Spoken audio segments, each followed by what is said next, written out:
IPC news में आपका स्वागत है। चलो दर्शक मित्रों, नवा वीडियो में आपનું હાર્દિક સ્વાગત છે। હું છું દિનેશ બાબરિયા, હું બતાવીશ આપણને નવા સમાચાર।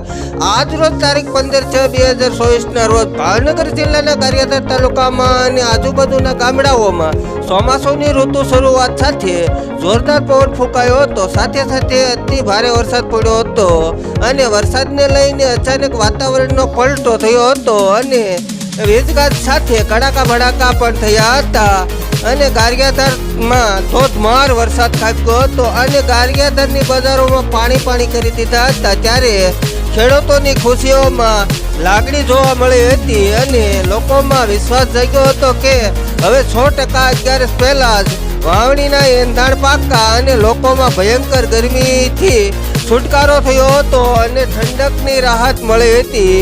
તો ફરી નવા વિડીયોમાં મળશું। હું છું રિપોર્ટર દિનેશ કુમાર પી બાબરિયા ઘેટી। જય હિન્દ, જય ભારત।